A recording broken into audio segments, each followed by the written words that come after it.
So here we are, my brother. What's up? What's up? How you doing? Am I clear? Yeah, man, everything good. I'm here. You All right. Honestly, you might be bubblehead to this side and everything. I was from yesterday. All the craziness was going yesterday. Right. Streaming Good. Right, so of course I didn't do this in 10 days, but we have to do it again. The artist introduction.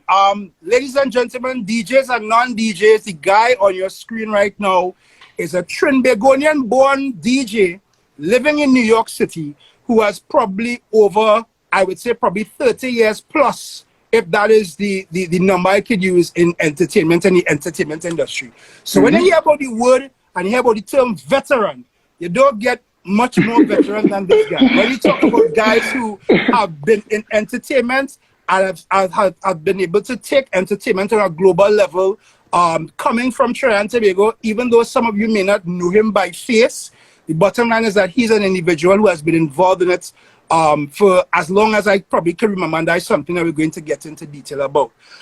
He has global entertainment experience playing in events in the Caribbean, in Europe, parties in the Middle East, and everywhere in between. And he's flipped his DJ career to some extent, and he's also the if you put it, the director of Back to Basics Entertainment, which is also responsible for one of the biggest events that happened. I believe it's Memorial Day weekend, which will have been this weekend. That is Shine. So if you are from New York and you've never been to Shine, something is wrong with you, because you're under a rock. You're under a rock. So Shine is one of the biggest events that happens in New York every year, plus other events that he hosts during the course of the year. Fun fact on the personal story, which I like to do sometimes, I actually met this brother on July 4th, 2017. That's to be exact, right? Yeah, and that was actually in St. Vincent for Vincy Mas. We were doing a Giants Rum on Carnival Tuesday.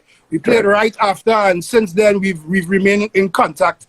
And I was always appreciative of the fact that he tries to uplift guys, especially if it is a DJ who he's seen for the first time plays well, whether young, old, or in between. He's one of the guys that wants to give that motivation to everybody. So, ladies and gentlemen, the ultimate party rocker, Mr. Ricardo Gomez, aka Back to Yes. I first wanted to tell you I like to tell you, big up to you and for creating this platform for people to understand, other people in the industry, or they may not have an opportunity to really speak to people or get to know the ins and outs of like DJs and entertainers and stuff. And they learn new things. If they didn't know anything before, they know now through this platform. Even I learned a few things about some of my peers.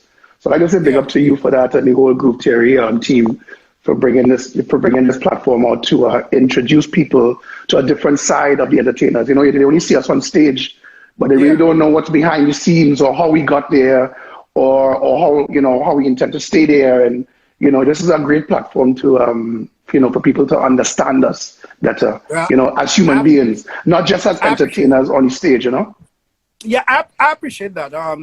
I'll actually put out this for the first time since I've been started doing these lives.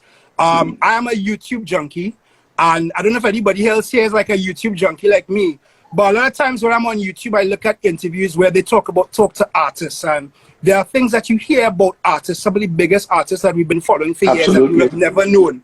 And the truth and fact is that as DJs, especially traveling DJs, there is a lot that people would not know about you. And there's a lot of misconceptions that go out in society. Sometimes that actually affects their name and your brand.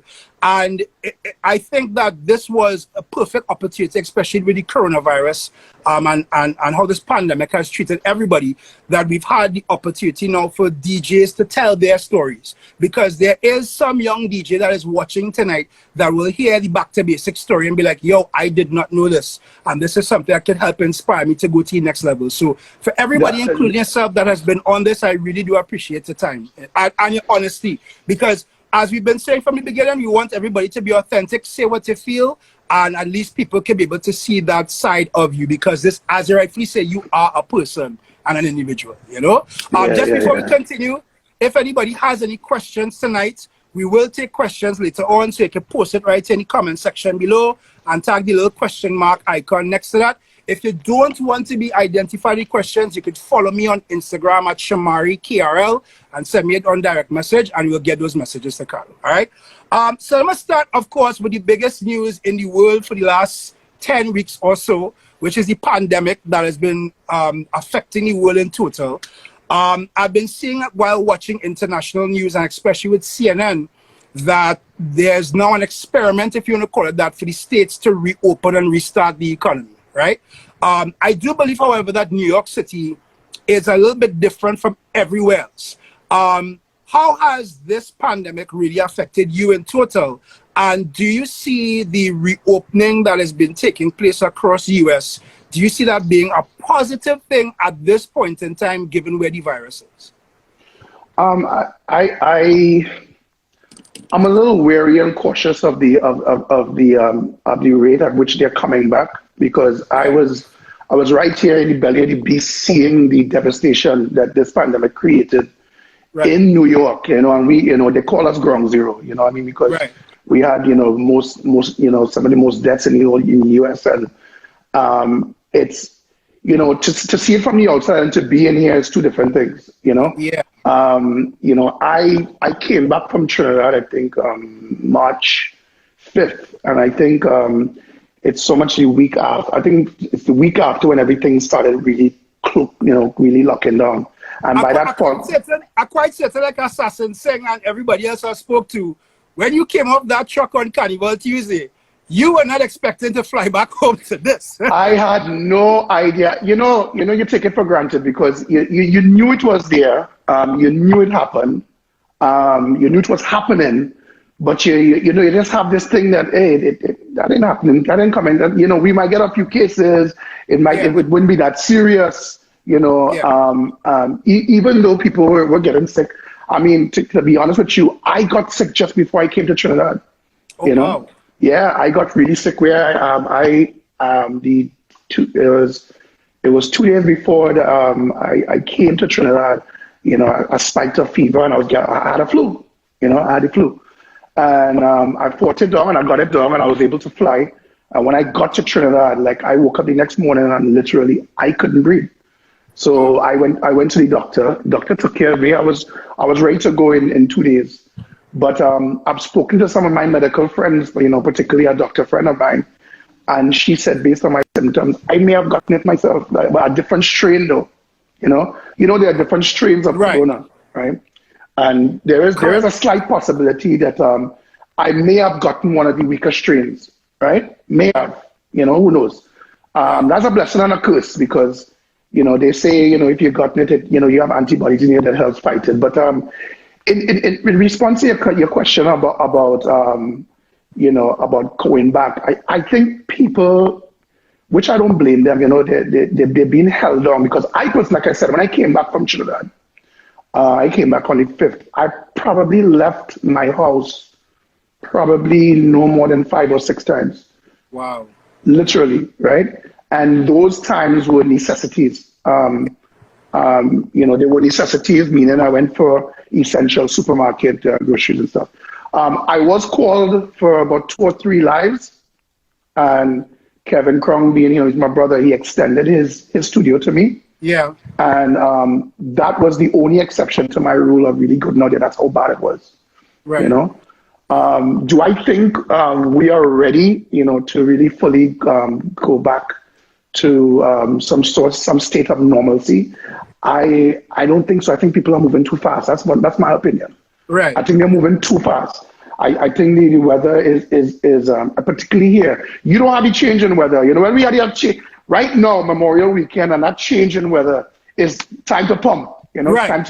It's time to and I think that the heat and the holiday and the things that we're used to is making us forget what is really happening. Right. And I think that we need to be careful of that. That's what I think. I'm not saying it's impossible, but I think we need to be careful and we need to be cautious and we need to walk. We don't need to run. You understand? We need to walk. That's so poignant that you said that, because you're a guy in entertainment. So the expectation would be that, if tomorrow the country reopens, back to basic on Friday or Saturday doing shine. Not me, partner. Not me.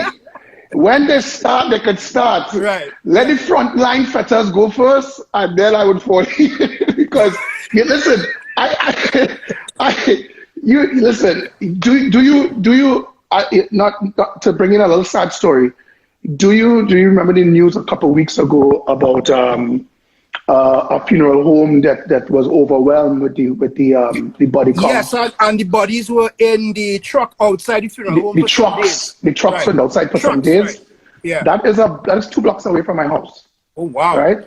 So it hit home. You know, that day when it happened, there was helicopters over the place. There was police. You know, it was just a lot of traffic and a lot of action. And when I found out what it really was, it really hit home, because I remember when I went to the supermarket and stuff, I had to pass that very funeral home, and I remember seeing the trucks on that block. So it kind of freaked me out to know that there were actual, you know, deceased in those vehicles.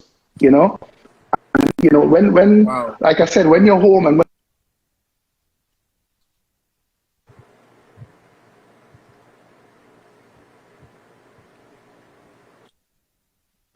that's just my opinion on that.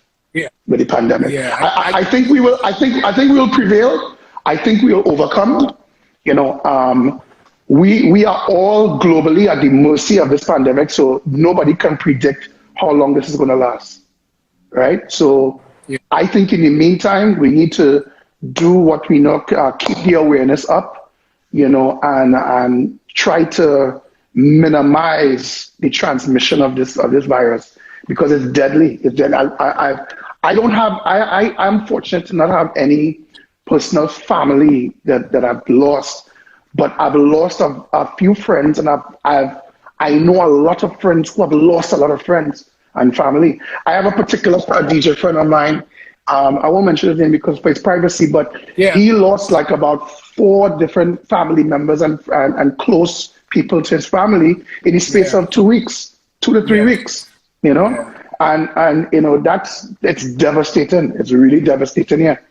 I remember Kevin Crown, when we had the discussion. I spoke to Kevin Crown via this medium about 3 weeks ago, and he was also indicating to me that he also lost some friends and people that were family. He lost an uncle. He lost an uncle. Yeah, lost an uncle as well. So, and you know, one of the reasons why when we have the live, even though this is to discuss entertainment, especially in a time of COVID, the bottom line is that we always go with that first caveat in a time of COVID. And as Caribbean people, especially right now, we are still kind of getting over, I wouldn't say strands, but we're getting over the effects of what happened to the rest of the world. And even though we've had the virus in some of the islands, I don't think we all genuinely appreciate how challenging it is, especially for you all that are living in the US and in different parts of the world right now where the virus is spreading rapidly. So I totally take your point, understand that. To switch gears a little bit, it's always interesting to me, and as I tell people this, I'm going to say it like this. When I had the conversation I had with Just Jay a couple of weeks ago, Just Jay doesn't believe in our press kit, right? But the funny thing about it is that when a guy sends you a document that has information about him, even for me now, in somebody wanting to have a conversation, I learned so many different things that I did not know before. For example, as a Trinbagonian, I did not know that you went to St. George's College. That's correct, right? Yeah. Right. And for anybody who probably doesn't know, St. George's College is the alma mater of Voice as well. So Voice went to St. George's College, right? And in moving to the US, I did not even know before you went there. And for anybody here who doesn't know about it, because I messaged back to basics, you are on party time. So yes, boy. So for anybody here who, from wherever country you're from, if they don't know what party time is probably one of the most influential entertainment programs that we've had in Trinidad and Tobago, because it's 100% locally produced. But for anybody that doesn't know what party time is about, what did you do on party time? I was one of the DJs for a rap group, you know. As you know, party time they became a lot of byproducts of party time became a lot of outlets of the entertainment industry to today, right? and in many different forms, you know, from singing to producing to doing that kind of thing. My end was I was like the DJ and, you know, scratching for the rap group. This was Ghettorians? One of the guys would be, yes, Ghettorians. Yeah. Yo, But I didn't go through the whole competition with them though, because I eventually graduated from St. George's to come up here to continue my studies here in college. Right. So I entered university here, and at that time the party time was still continuing, and they continued. That is Gage, who's Black Chariot now. I was their DJ. Yes. Yes, and Gage was part of Ghettorians. Exactly, and for anybody again who doesn't know, because of course you have a lot of people from New York City here right now. Black Chariot is one of the foundation reggae sound systems, if you want to call it sound system, in Trinidad and Tobago that has been doing this for how many years? So if you want to get into conscious music and reggae music, and you don't know Black Chariot in Trinidad and Tobago, something is wrong with you. Something is wrong. But so this is actually real useful information that I did not know, because, and I just say Ghettorians because I remember Ghettorians was really big at that point in time, because that was the now developing songs, different sounds out of Trinidad and Tobago, because yes, we were primarily a soca and calypso country, but then you have a couple of guys singing reggae, couple of guys singing dancehall, and one or two singing hip hop, and Ghettorians was actually one of the biggest acts at that point in time. So do you keep in contact with these guys up to this day? I haven't spoken to Gage in a while, but from time to time we do cross paths, and see each other. It's like yesterday, because we all lived in I lived in Barataria when I was living in Trinidad, right? And he lived in Barataria as well. So that's how we all became. You know, we were like childhood friends. We grew up together. You know, one of the misconceptions I think that goes in music, and I had this conversation with Barry Hype, so I see Barry Hype with us tonight. Yes, so big up Barry. Is that a lot of people feel that we as DJs and people in entertainment, we just start playing music and then we end up into it just like that. But a lot of people don't really know the historical aspects of how much or how involved in entertainment we've been throughout the course of our lives. And you made some mention to some stuff to me just as you got into, when you moved to the US and you started to work on some of the places that you're working. So one, I didn't know that your degree was in, it was engineering. That's correct, right? Well, actually, yes and no. So when I left Trinidad to come up here to study, I took my major in business administration. Right. And I have a degree in business administration. I do. In the process of me studying for that degree, I came into that university, to that college, with the passion for music. So as soon as I got into the college, I wanted to know where the radio station was, what's going on, who doing what. I still wanted to be part of that. And this is something that you could say continued as a passion from Trinidad into New York City, correct? Oh, absolutely. Right. Listen, fun fact to go back in the early years, when I first started, even before the whole Ghettorians thing, I was always into music, running here, doing these little things. I remember you would know what I'm talking about. I used to sneak out of my house to go move box for the professionals. Right. And I just used to. It's just because you love for carnival time. Those days, I was never into carnival. Right. Never. But if a truck on the road, I'm going on that truck. Right. You know? Right. So because that was my passion. That was my love. That's what drew me to the carnival. Not the masqueraders, not the masks. I didn't care for that. You know. I wanted to emulate. I wanted to watch these guys play music, and I wanted to be part of it. Any party I could be in, you know. My guys who I idolized back in those days was, you know, I came from the Maxi Taxi era, you know. So you're talking about, you know, Dr. Hyde, you know, Star Child, you know, those guys, Army Taff. I read a kind of when I was in Brooklyn last year, and funny enough, I hadn't made much journeys to the US before that. I remember going down and taking on Flatbush, where they call, I think it's a $2 van or whatever, whatnot. And That so remind me of the Maxi Taxi generation. Yeah, the Maxi Taxi era. Yeah. I actually I grew up in those times. I actually grew up. I came out of that era from the King Packer Parody era to the Chinese Laundry era. Chinese Laundry, Signal to Noise. You know, I was in school and going to school and Brian Ray G is also a good friend of mine, but he's also an idol, someone I idolized. You know, right. and taught me a lot too. You know. We became good friends over the years, and he taught me a lot. Fun fact, everybody out there might be surprised by this. I am known as what they call an international soca DJ, right? But when I first started playing music, I did not play soca. Right. I did not play soca. I learned to play music. Playing what we call freestyle music and house music. That was my love. And this was my love. So this was something that you learned to play from the beginning, from the beginning.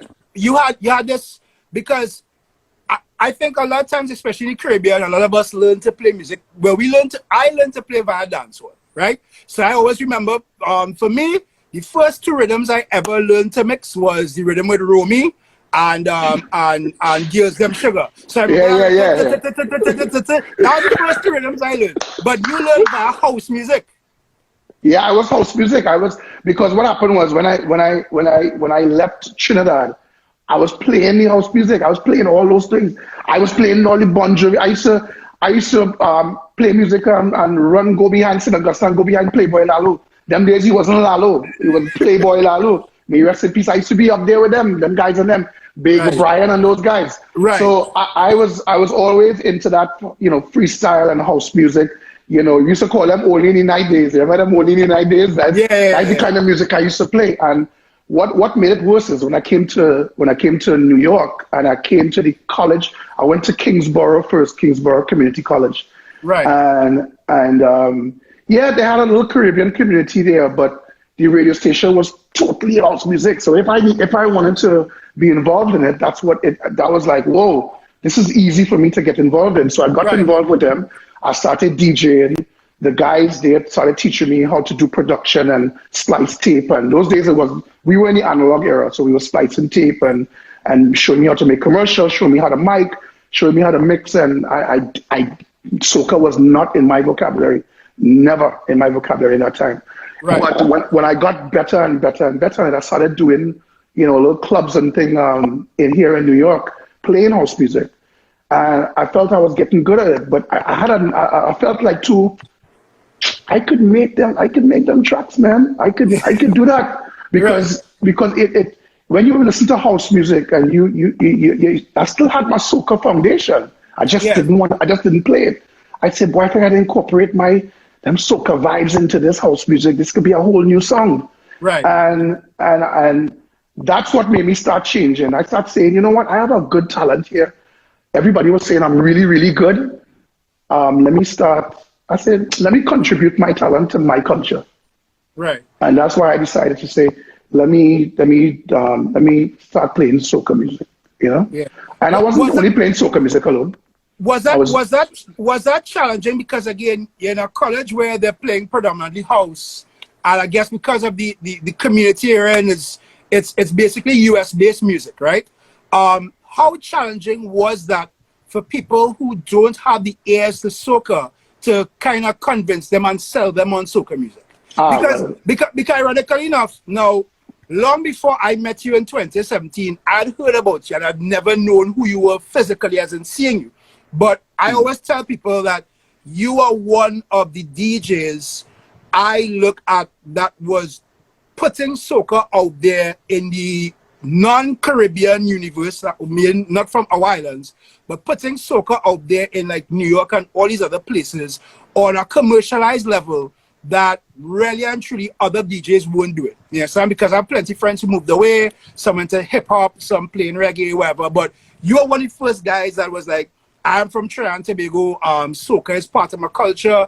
Even though I haven't been playing it for so long, now I want to integrate it into what is I'm doing. Was it difficult for you to really and truly bring soca to the forefront with ears that may not have heard it or paid much attention to it before?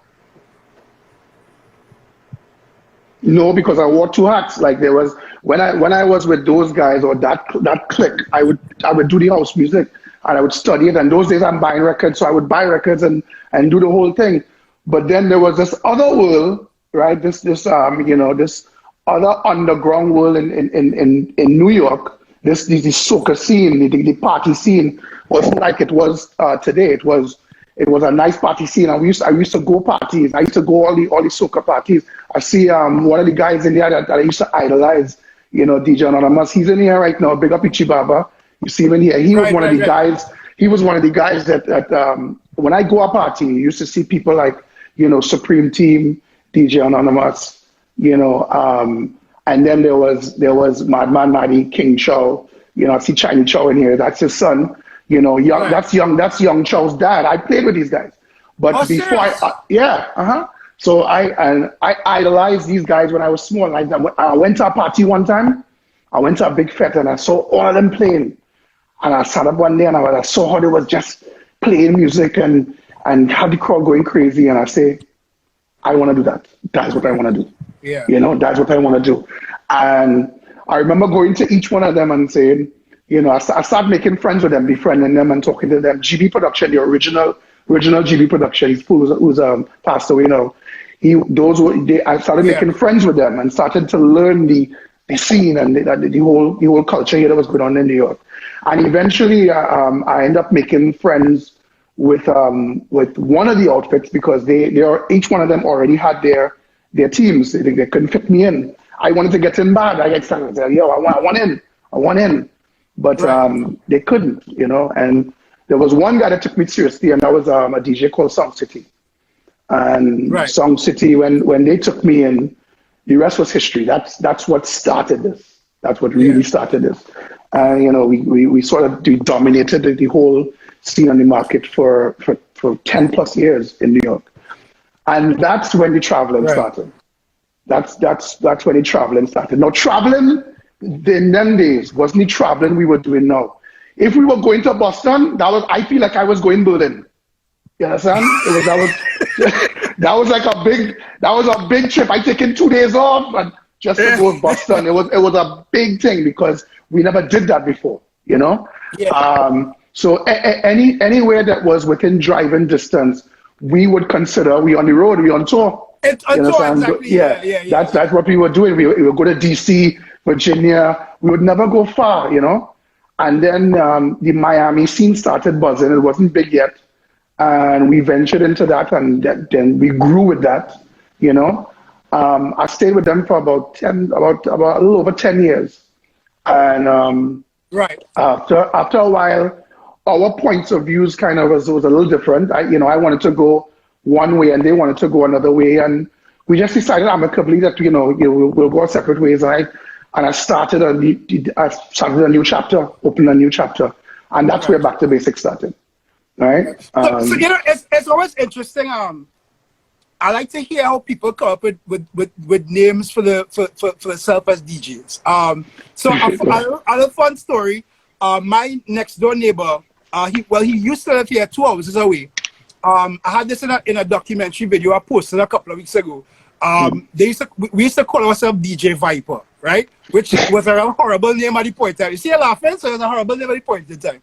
But it was so funny that about a month later, when we were now trying to develop a much more commercial name, I just came and I saw a big R on the record box. And he was like, yeah, Redymix. And I was like, why? And I was like, well, because you're ready to mix. And that was basically it. And that simple as that. So for you, where did the idea to get back to basic came from in terms of the name? All right, so it comes back to what I was doing with Song City. Back in those days, right?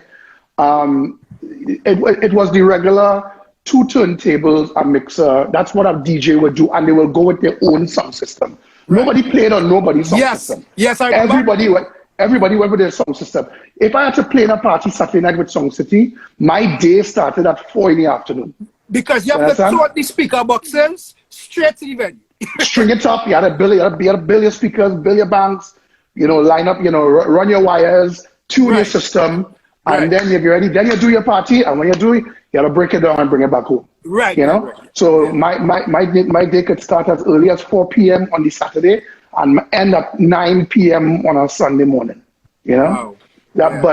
But those were great memories because, you know, it's great memories. But going back to that, Song City and I was Song City had the owner of Song City, his name was Floyd. He had a vision that was way ahead of his time. He was always way ahead of his time in terms of things he wanted to do. So when everybody was playing record and just doing things, he went and got samplers and keyboards and drum machines.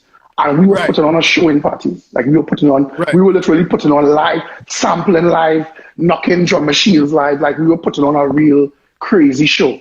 Is that where Young Chow gets this thing now where he comes in sampler and plays the drum? Yes, sir. Yes, sir. I doing it. And I think it was you and St. Vincent passed him. I was like, yo, you still playing drums? And Yes, sir. We created that in Brooklyn, created that whole vibe, like with rhythm, and it was a crazy era because it was real vibes. It was real vibes. It was original. It was authentic and unique, you know. Right. And we did that for years, right? But to speed up his story, you know, Floyd kept going a direction that I didn't agree with. You know, I mean, I just felt that way. You know, I felt I was, you know, I had my own vision. I'm like, oh, maybe I don't want to continue going that route. I wanted to do my thing, and we couldn't seem to agree on it. You know, I felt technically speaking and electronically speaking, we were going too far into that, and I felt we were losing the authenticity of DJing, like actually playing. You know, I felt like it was going to be almost an automated thing, and I didn't want to do that. You know, so I figured if I didn't want to go that far technologically and that far, I wanted to go back to basics. I wanted to bring it back down. Right, you know? right. And that's where the name came from. And I sat down one day and I was like, what name can I come up with? Blah, blah, blah, blah. And, you know, and I, you know, like, Ichi Baba is there, you know, Anonymous. I used to talk all the time. And I gave him like 3 names and I said, this, that. And so I said back to basics, he said, that is it right there. And I said, yes, brother, I feel that too. And what I believe in, I could have made any name, you know. I could have called myself DJ Boom, you know, Boomfly. Once is not Viper. Right. Well, maybe I'll contradict what I'm going to say. I feel a name is just a name.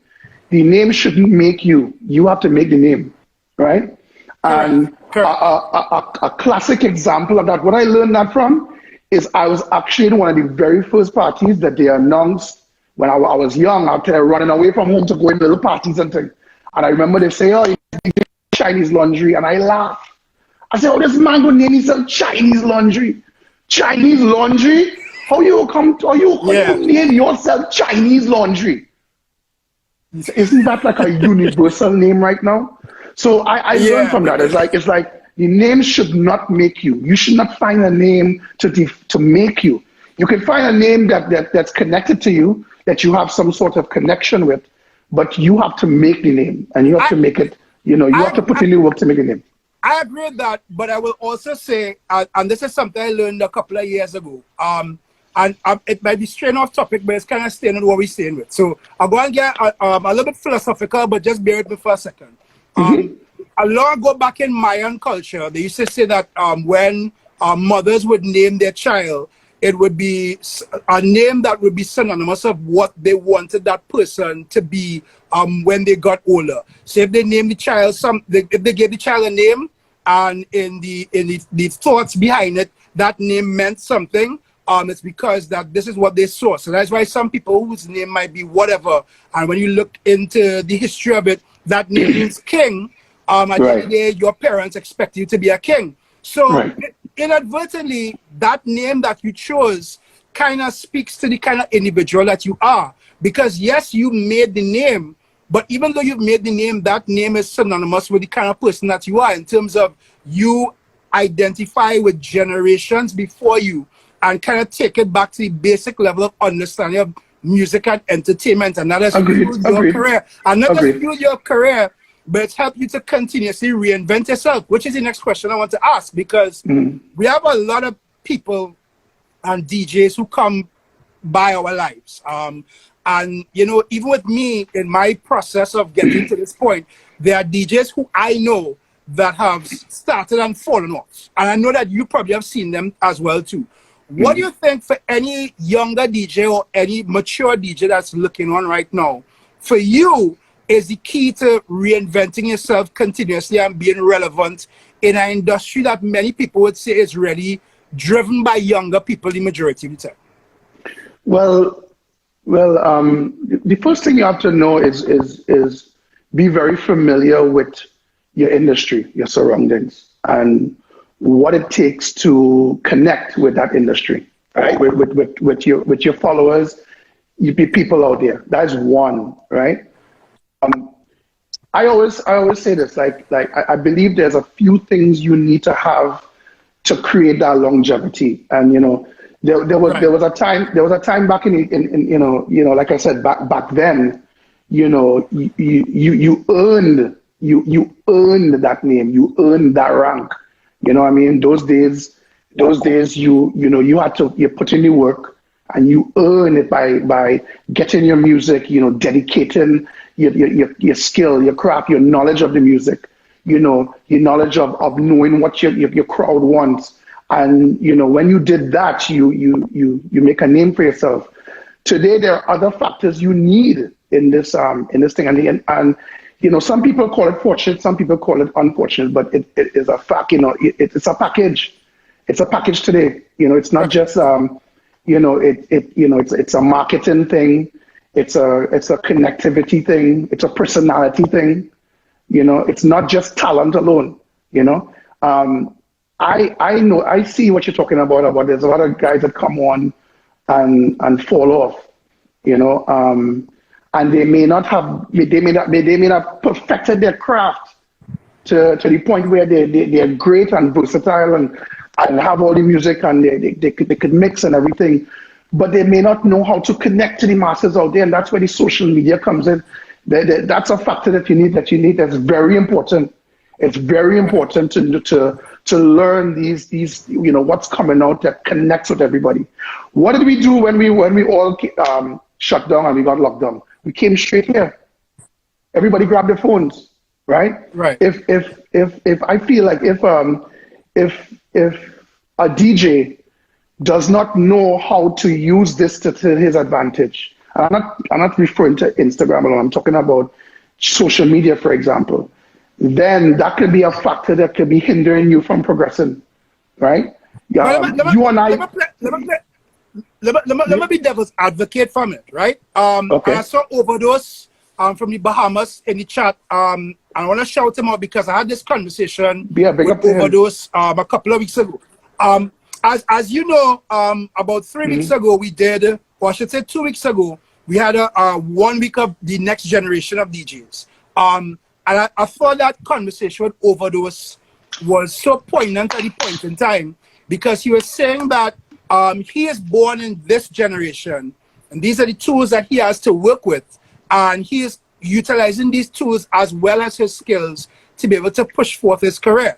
But I know you of yourself would be able to appreciate that there'll be multiple people who would have gone a little bit before you and probably even come after you that feel that to some extent, as much as the social media and stuff is out there, there is some extent where that hype that is created from social media has caused some to bypass the talent.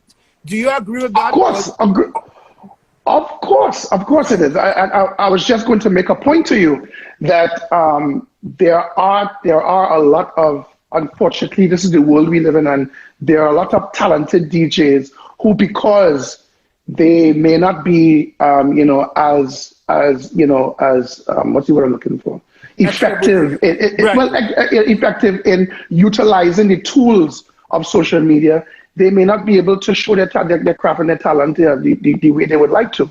As you and I both know, I wanted to say this: there are definitely a lot of talented DJs who are not exposed and it should be on this platform internationally just as much as I am. I see it all the time. And vice versa. You know, there are not so talented they may not be as talented as these guys, but because they know what to do and how to connect and have that package, they've gotten by pretty far. So then I can ask you this question, because you wear multiple hats. You wear hats as a DJ, you're an announcer as well. You have the audio experience in terms of being from the technical side, but at the same point in time, you're a promoter. How do you then, or how are you able to assess then talent that, as I said, growing up in the social media generation now, where somebody could, as we like to say in Trinidad, for anybody who probably doesn't know what the statement means, you can sell a loo, right? And selling a loo means that your social media, your Instagram is turned up to 100, but when people hear you play, it's like, nah, dog, like, there's no substance to this. So how for you, for yourself, seeing somebody who might have 10, 15,000 followers, but then at the same point in time, you want to judge them on the skill and balance that with the following? Like, how do you do that as a promoter? Because yes, you want to have somebody who has the following, has the market of people, but at the same point in time, you want to have somebody who could holistically play the music at the level that is expected by you. Because again, if we go back to basics, the back to basic to me is you need to be able to mix, read a crowd, play at a particular level, understand being able to entertain people, and most importantly, which is something we've said throughout this entire series, understand that you're playing for them and not playing for yourself. Well, I'll say this very interestingly. First of all, I'm a DJ, right? And I feel that I have an advantage over say some promoters who would be looking for that, for the entertainment they need, right? I think I have that advantage because I'm not a promoter, I'm a DJ who promotes. So being a DJ who promotes, being a DJ who promotes knows what he needs to make his party effective, make my event effective, right? I do a few different events. It doesn't mean I'll hire the same DJs for every event, you know, friends or not. There's certain events I would have that will require certain DJs. Now, being that I travel a lot, I've been exposed to them all, right? So I have pretty much a pick of the litter as a promoter, you know, to know what my people will like and what they won't like, right? I also feel for guys, I think the longevity for what I want us to tell guys out there, like for example, how I stayed so long, is that definitely consistency. Consistency is a very important word. To be consistent in the game, you have to be very consistent. You have to be very consistent. You have to be in touch with who's who in the market, especially with what I do internationally. You have to understand every market. You know, every market is different, and you have to connect every time. You and I both know, like for example, you know, being in St. Vincent for Vincy Carnival is one way of dealing with those crowds and connecting with those crowds. And literally, Carnival Monday and Tuesday, Wednesday morning, I'm in St. Lucia, reset. It's a whole different. It's a whole different, you know, approach. You know, so you with your skill, you have to know how to adapt to your crowds, and you know, that gives you the longevity. You know, I mean, I was fortunate to. I think my longevity is because I was traveling long before traveling was an in thing. Right. Like really, I was. I never called myself an international DJ. I was just glad to get out of New York. I was just glad, you know, because just doing the same parties over and over. That sounds so bad, but I understand. I take your point. I don't mean it in a bad way. I mean, it was just nice to see new, refreshing people and doing new things. And you know, it's sad, but you would notice when you're home, you're appreciated one way, but when you go outside, you're appreciated in such a different level. You know, I think because people home your home base is used to you, but when you go outside, that appreciation is another level, and that's a high for me. That's a high that I like. The more. It's the truth, because as rightfully said, I was having this conversation with Just Jay in one of the lives that we had before. Just Jay said something to me that was so amazing. He said, I've never been a popular or big DJ in Barbados, right? And this is Just Jay, a guy who was going to the Red Bull Freestyle Championships once and was on his way again back to the Red Bull Freestyle this year. So he's not just representing Barbados, but by extension, he's representing the Caribbean, right? Of me of myself, in the last couple of years, I have not been that big DJ here. But as you would see, St. Vincent, St. Lucia, Fusion Mass, all these other islands, we have that market. And it is such an infectious feeling to be somebody who, as you rightfully say, living in New York, but when you go to these other islands, there's a particular kind of love that you get that for some reason is totally different from home. Why do you think that's the case? Why do you think that's the case? Well, it's what we bring. It's different. First of all, what we bring is refreshing, and as long as we are bringing something that's good and positive, it's always different. And I think people like different, you know. And as long as it's different, it's not bad. They appreciate it more. I think when they know that I'm, you know, so-called a Trinidadian DJ, for example, coming into St. Vincent, for example, St. Lucia, Grenada, and they see how you embrace their music and then you take their music, manipulate it, and really, really explode with it, they're like, wow, I really like this guy, or I really like this DJ because this DJ took his time to figure out my culture, my craft, you know? And that is very important today. It's not just saying you're traveling and, hey, I'm traveling, and, you know, it's just fun. This is a lot of hard work. And on the flip side of that, it's also on the flip side of that to say that you can't go in there with jaded glasses thinking that as a Trinidadian DJ, you could come and play whatever it is that you feel and people go and watch you well. Like, absolutely not. No way. If it is that you do not connect with the culture that you're with, and I tell younger DJs this all the time, that you have to do your research into the islands and into the places that you go to. And I think that's one of the common denominators with every DJ that we've had for the last couple of weeks. I want to get to our point quickly, and just for everybody that's tuned in, 9:30 we're going to break because we want to ensure that we save this content for our YouTube channel. So at 9:30, which is in 5 minutes or less than 5 minutes, Cardo and I are going to come back on the next side of 9:30. But I want to ask you a question quickly. You were pointing out just now that consistency is key. But one of the challenging things that for me I've been able to see with a lot of guys who are creatives, because DJs are creatives, is that especially at times like this, it's kind of hard to maintain that motivation to consistency, especially when you've done things so many times over. And look, for example, with you have now been put into the position where you have been part of 2 ground zero experiences, right?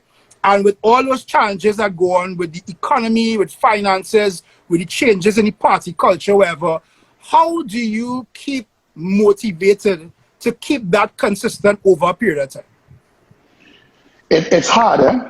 It's hard because, you know, when no one ever thought, there's no DJ would ever think we would have been in this position right now. I never, up and like you made a joke earlier, you said, up until I came off that truck Carnival Tuesday, I never thought we would be in this position. So it's safe for me to say, I can admit it, I was not prepared for this. I definitely was not prepared for it.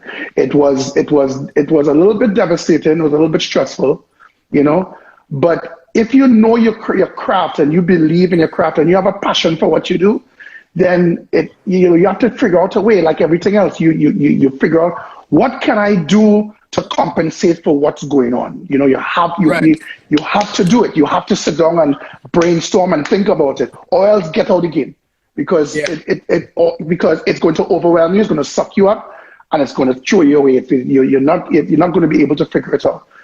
I love this. I have a passion for it. I am not going anywhere anytime soon. And as the pandemic or anything, I'm going to find a way to play for the people.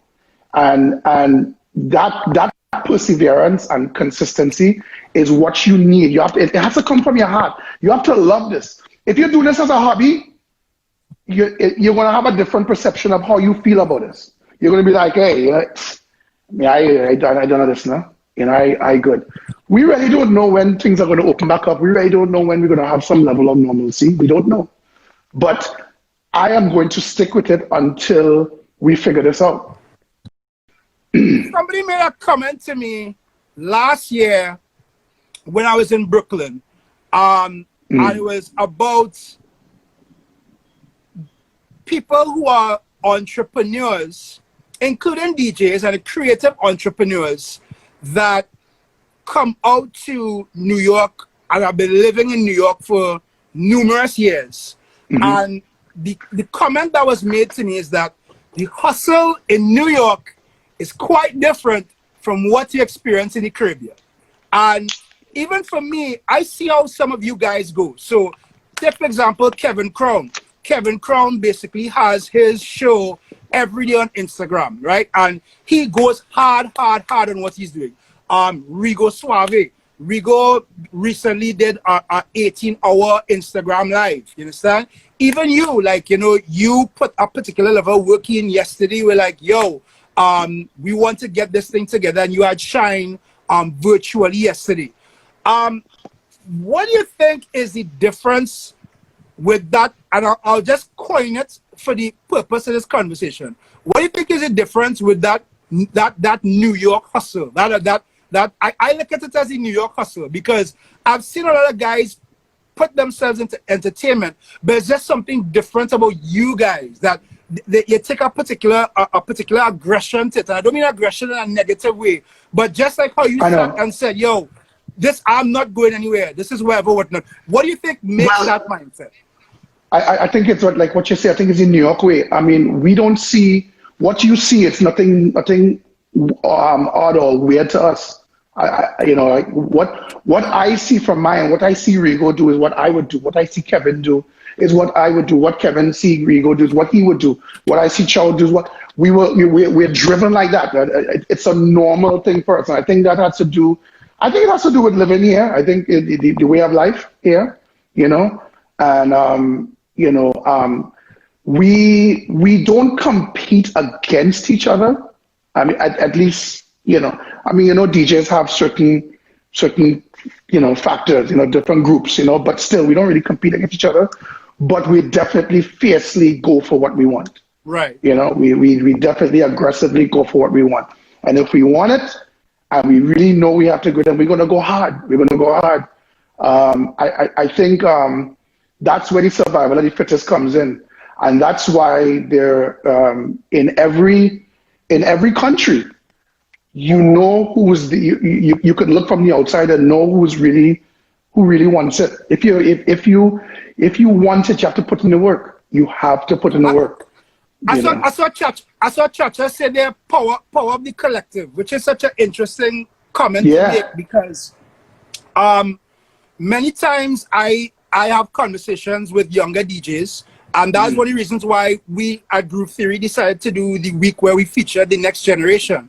One of the constant conversations I was having with them is in terms of who are some of the mentors that they had in the industry that helped them along, right? And I know a lot of times we hear, and again, it's just based on conversation, that there are a lot of elder DJs or DJs that are veteran DJs that, as some say, fight down the younger ones, right? The argument and the debate is that at the end of the day, you have to be able to earn a particular right. But at the same point in time, I do believe, especially like through mediums like Group Theory, we've been able to put our experience out there as a form of mentorship for others. What do you think about that thought process that I guess a lot of younger DJs make? Not everyone, but a lot of younger DJs, in terms of the veteran DJs not really giving them the chance that they think that they may be deserving of, if you want to put it like that. I lost you for a second. Just repeat the question really quick. What I was saying basically is, what is your opinion on some of the younger DJs that may feel that they have not gotten the assistance that they need to be able to make it to the next level in that way, and as such, they feel that they have been held back, so to speak, by some of the more veteran DJs? It depends on who you're exposed to. I mean, I cannot speak for who they feel is fighting them down. I could really only speak for myself, you know, with that. And yeah. From my perspective with younger DJs, I wish when I was their age, I had somebody like me to tell them uplifting things and encouraging words, you know? Yeah. So I never hesitate to encourage someone or compliment someone or compliment a DJ and say how good they are. No matter how I would see Private Ryan put down a wicked set and come off, and as big as he is, you know, I would pull him aside and say, yeah, boy. Yeah, that's facts, because, you know, because ironically, that's how you and I met. That's how we met. Exactly. I didn't know you. I really didn't know who you were. Yeah. I didn't know Kerry at all. And I'm there and I'm watching, and I was standing with Tony, and I was like, Tony. I said, who's that? He's like, yeah. He said, I carry and Shomari. They be here doing things in Vinci. I say, yeah, the brothers of them shut it. And just because I said it to myself, I don't have an ego to share that with anybody. I came and I saw you. I didn't come running to you. We crossed each other and I saw you and I say, hey, nice, you know? Yeah. And I feel that those things, you know, if I can make a difference in somebody's, in a DJ's career or decisions of where they want to go, or know that they're doing the right thing, because I wouldn't necessarily tell an upcoming DJ they did bad. I'll just give them constructive criticism. I'll tell my peers they play shit, because I want them to tell me I play shit. Right. You understand? Because we are friends and we constructively talk like that. Hey, you're a mashup. Hey, partner, you play real shit. You play a little shit here. You know, we do that to each other. You know, and we'll push each other. Sometimes I'm playing, you know, and I might be going a certain vibe, but I might be at a 7, you know, and maybe Rigo on his side there, and he might feel, you know, like he will come to me in front and go, yo, there we go. Yeah. You know, so we uplift each other. So I would love to do that for the younger guys. Now, there might be some veteran DJs. I don't know. It's just an opinion, huh? Yeah. That might think, hey, if I encourage this guy, he might replace me. That might be a reason why they don't want to share information or help a younger DJ. I don't feel so. I feel I want to coexist with new guys and play with new guys. I as well as the guys that I play with all the time, you know. And I really love to. I'm a music person. I don't only like to entertain people. I like people to entertain me. So sometimes I'm in a party. Listen, my process to go in a party, before the party, don't talk to me. Like, I have my process, you know, if I'm with myself, I go instrumentally what I need to do. You know, it's just you know the process. Yeah. You know? But when my process done, when my hour is done, I'm ready to be entertained. And if a younger DJ comes in there and put down a show, I rail into it. I'm really into what a younger DJ will do. And when he done, I'm making sure some way or somehow I am going to tell that DJ, boss, you might not know me, or you did a real, you know. And I think those things are those positive reinforcements can only help a DJ. And I love doing that. I love helping DJs. I love helping others, my peers, because like I said, I got help from others when I was younger, so I remember that, and I wish I gotten some from others, you know. So I think especially at this time, that energy is important. And again, it goes back to what Chacha was just saying in the comments: the power of the collective. You know, we all win together as opposed to apart. And especially now, where we're facing a global pandemic, where life is literally telling us to social distance from each other. Now we have to find those innovative ways to encourage others and to be able to help the generations as well that go alongside us. Because funny enough, I do believe that also helps with the reinvention process. Because as you could pass on some knowledge to them, they are able to teach you, because look, you have yourself said that with these lives, even listening to the Week of the Next Generation guys, you're able to learn stuff from them, and that is important for the reinvention process. Well, yeah, listen, it's like a doctor or a nurse in the medical field. A DJ never stops learning, never stops learning. And I am always willing to hear another DJ's perspective, another DJ's knowledge to help my journey. You understand? Right. So I'm humble enough to say that I would not hesitate to call a fellow DJ of mine and say, hey, what do you think about this? Or what do you think? If we're talking music now, we would exchange ideas. Those things are important in your longevity and your continuing this journey as being a DJ. You just said something about where think about this, and this was not something I wanted to discuss because I had some other things I wanted to get to, but it just came back to memory. I think it's important for us to actually put that out there because again, we have plenty young DJs and young creatives who are looking to take their skills and their abilities to the next level. So they're probably trying to figure out how they do that. One of the things that I would say I've seen you do, and this is something I did with Tony Cross as well. When you guys do Soca Brainwash, you come with a whole particular concept of how it is that you're going to perform. And I always go back to, I think it was, if not this year, it wasn't this year, it wasn't last year, I think it was the year before Soca Brainwash. You guys came up, I think, as like Black Panthers or something like that. Like, if you remember what? Yes, 2 years ago. 2 years ago. Yeah. Is that something, is it something that you sit down and conceptualize for certain events? Because I do believe that is important. I believe that what we're doing is a show. So what is the process like in coming up with a concept like that? And I say that because, again, if there are any DJs watching, I want them to understand it's not just about, okay, well, I go and play a song, play that song, but it's also putting on a show for people to enjoy.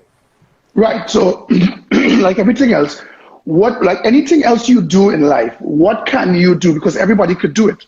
If I'm in a show or like a Soca Brainwash with 9 or 10, 12 DJs, we can all play the same music, right? Now we're playing for 8 to 10,000 people. What can I do to stand out or separate myself from the rest? And that's where a creative process comes in. It's not just the music. Now we do. Tony and I I would be calling. I'm not lying to you. I'll call Ryan.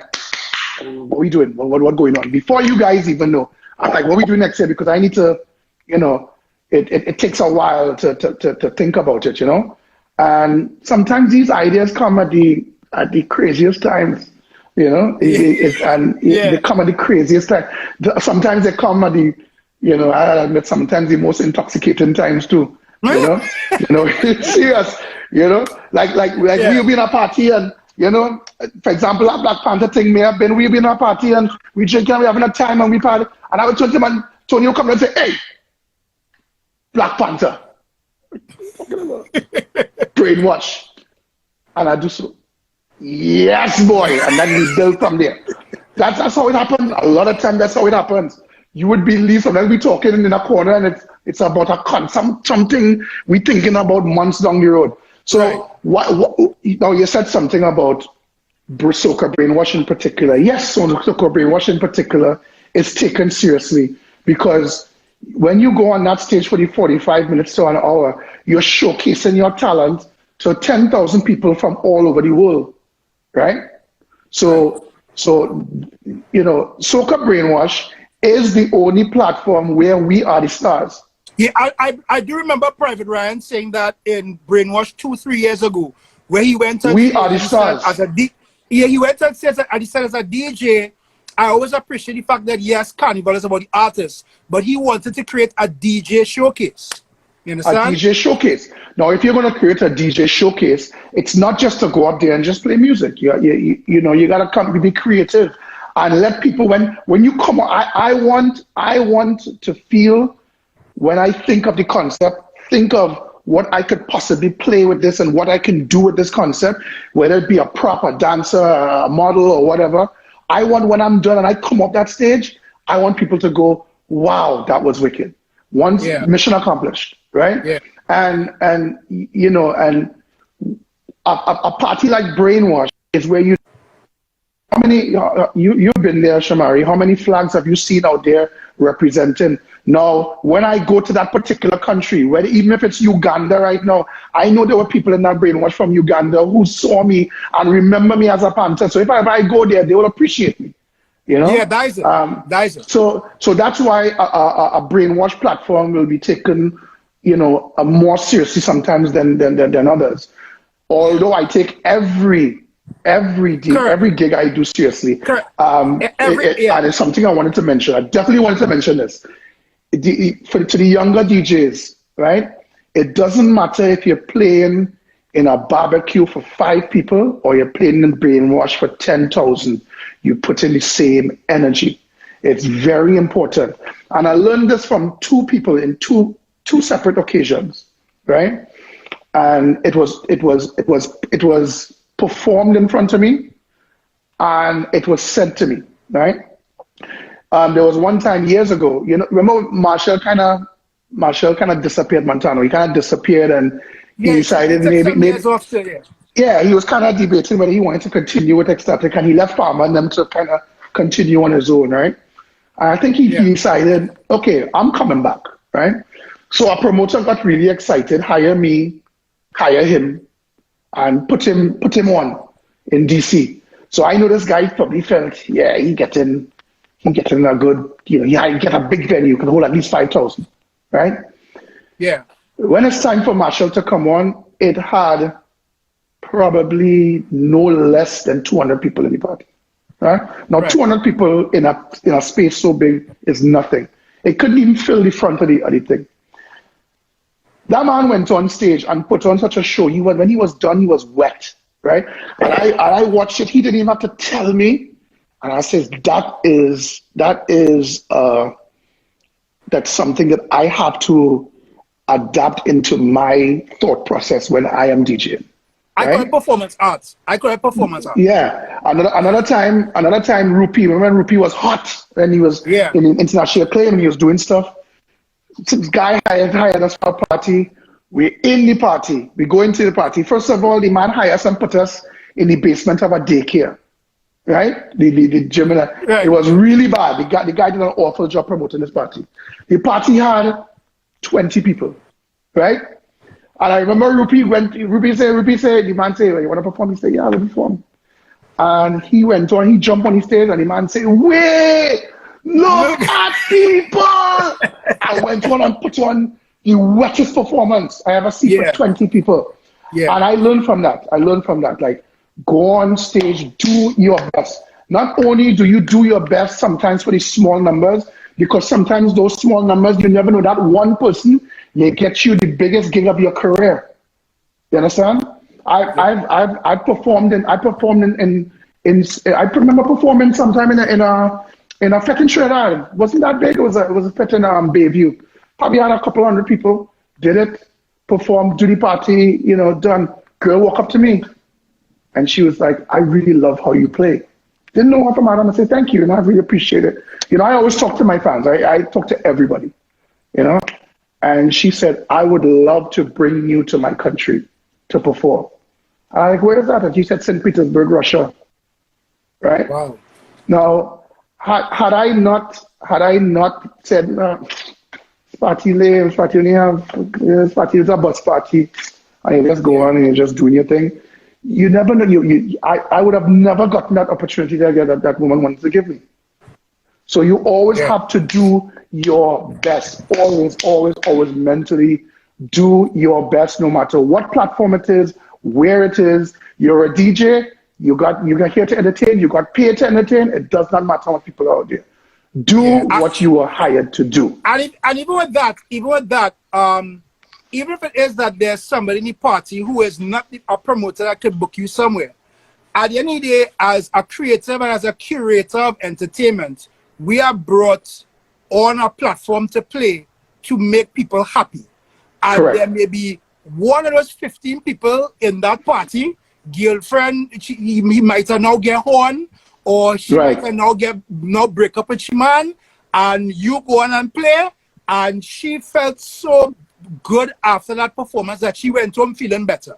So you would have done your job, not just to entertain, you smiling, but you have done your job not just to entertain and not just to get that the acclaim, but at the same point in time, you have brought happiness to people. I'm glad you mentioned soca because... Can I tell this interesting story? Because it was just today. I keep in touch with all my DJ friends. I keep in touch with all my people. I try to keep in touch all the time. So one of my conversations I had today was with the Giselle Lawasi one, because Giselle and I are really good friends. You know, I do the Rise and Shine with her, you know, the Shine in Miami with her. But aside from that, we've known each other.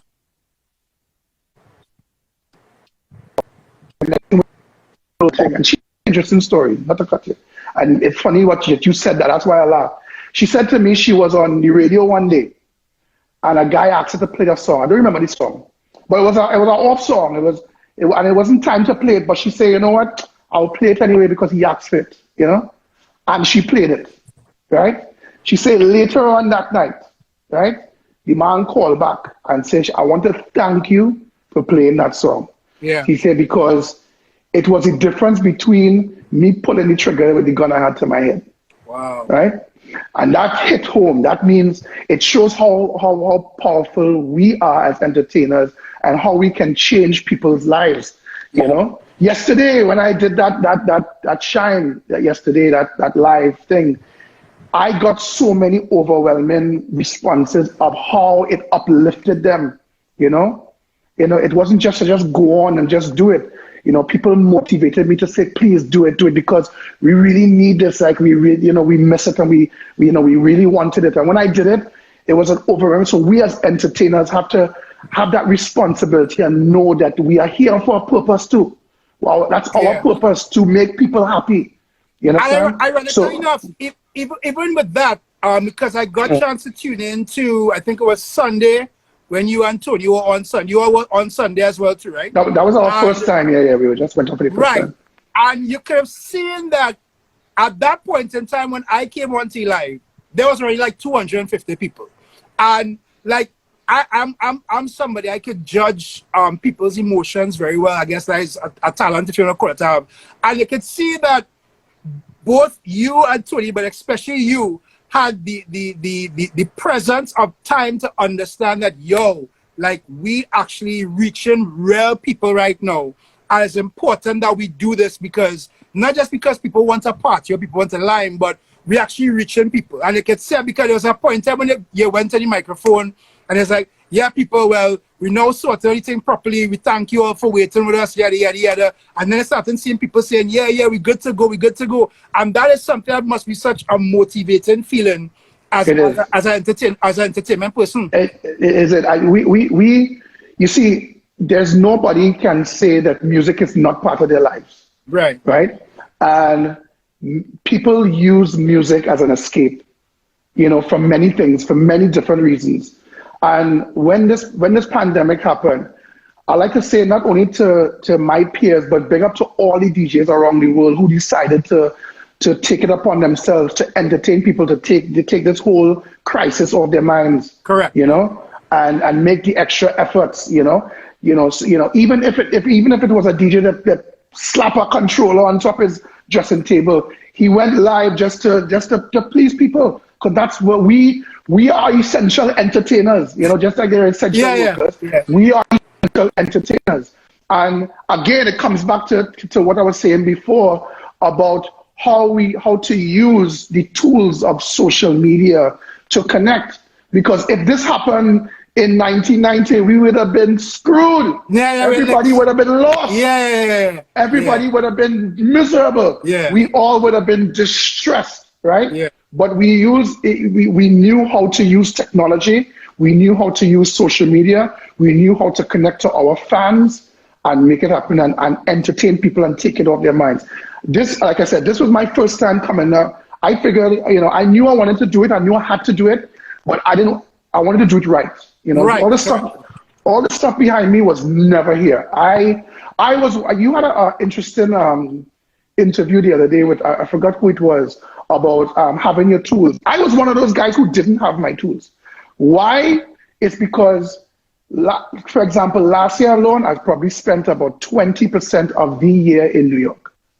So I am never home, right? Correct. Sometimes I would do a session or a rundown of some songs and get one wicked response, and Tony would turn around to me and say, how you do that?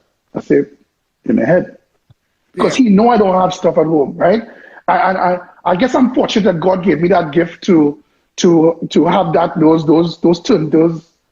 mixer in my head. You know, I can do it in my head. You know, I have that natural ability to know when I hear a song, I'm like, next time I could try that and try that. I'll always remember it. I'll experiment and I'll mess around with it. I did not have those tools. You know, I was one of those people that did not have the tools, right? This is a part of my basement. My basement was not like this 3 weeks ago, right? But again, it's about adapting, and I knew I had to do it. And when I did it and I went on the first time, I did not realize how overwhelming it was, how people was so elated and happy to see us, you know, and it was really, really moving. It really touched me, and that's what motivated me to say, it motivated me to say, you know what, I'm going to try and do this shine thing the next day because people want it. You know, it wasn't for pips or nothing. I wanted it because people wanted it. And when I did it,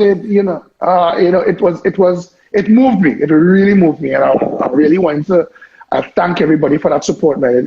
And once it moves me, it's a cycle. You know, you move me, I move you, and it's a cycle that keeps moving. As I said, I tuned in for about 15 minutes because I was on my way out the house, and again, you could tell with people, and like you are there, like you're playing or whatnot. Tony is setting up. But you could see, like, when you start to talk and whatever, and then you see the numbers coming and the way how you address it on the microphone and talking and relating to people, you can see that you really did genuinely appreciate that love and support that you got online, because you weren't really doing that much before, and now that you have all these people looking on, it's like it validated the fact that, yo, I really need to continue doing this, you know? Yes, and you know what it is? You know what it is? It comes back to what we were saying too. A lot of people don't know how we got here, you know. This journey of so-called being an international DJ comes with a hefty price, you know, and, you know, we all know what we're talking about with that, you know. It comes with a hefty price of, you know, your social life, your private life.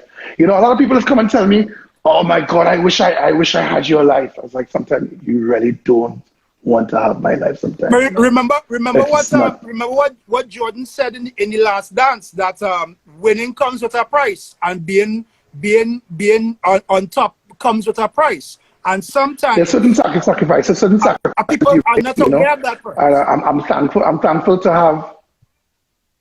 I'm thankful to have understanding friends and family. I have a very understanding son, you know, that's with me as well.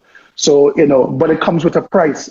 You don't just get there. It's a very hard journey. Very hard journey. It's not like you said, it's not just playing music. It comes so to do something like that and get the love back, it makes you feel like that sacrifice was worth it.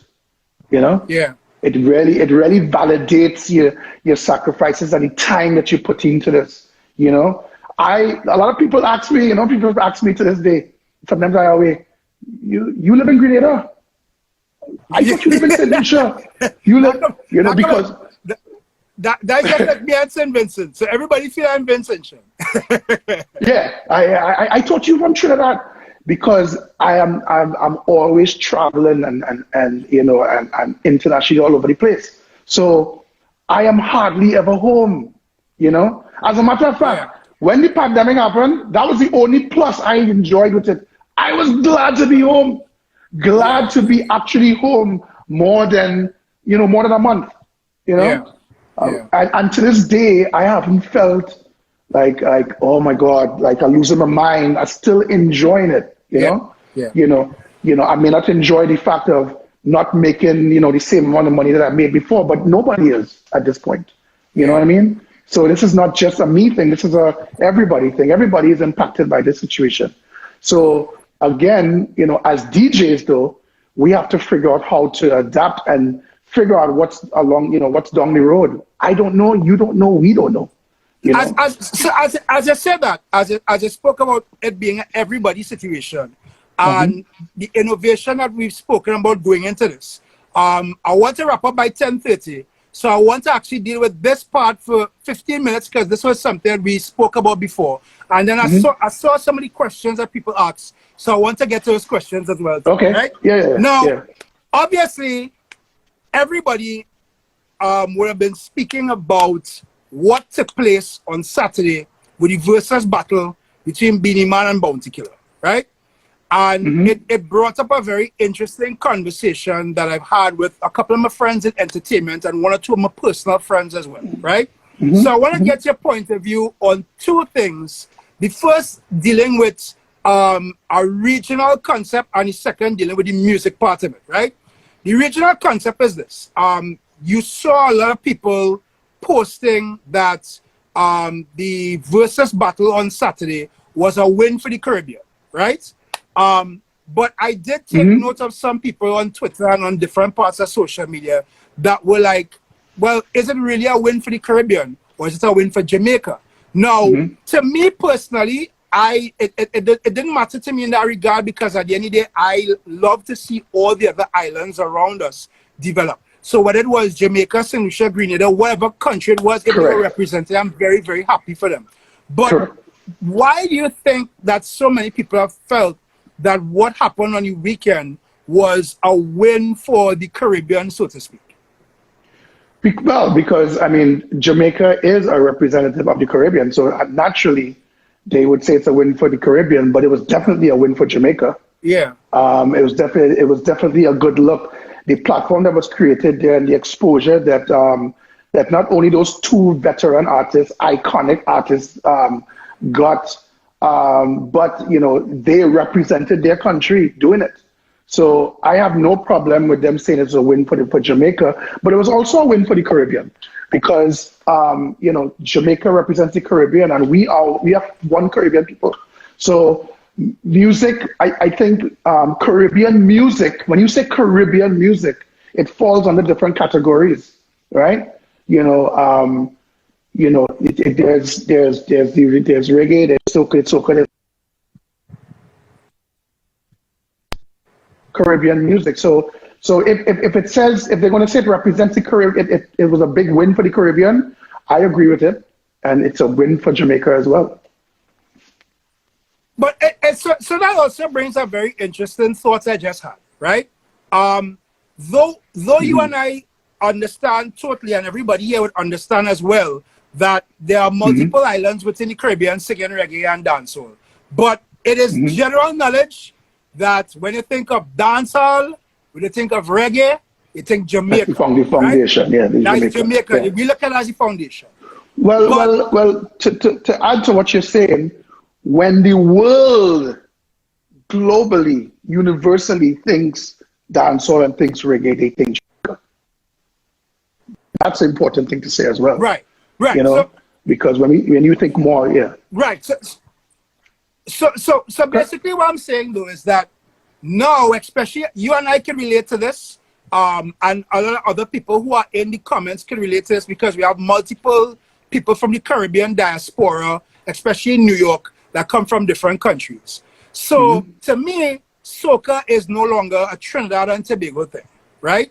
Do you think that because soca now is still trying to find that international appeal to some extent? And when I say appeal, I think the appeal is out there, but the recognition, do you think that that is one of the reasons why it's been so challenging for soca to be able to get that platform like what we saw on Saturday?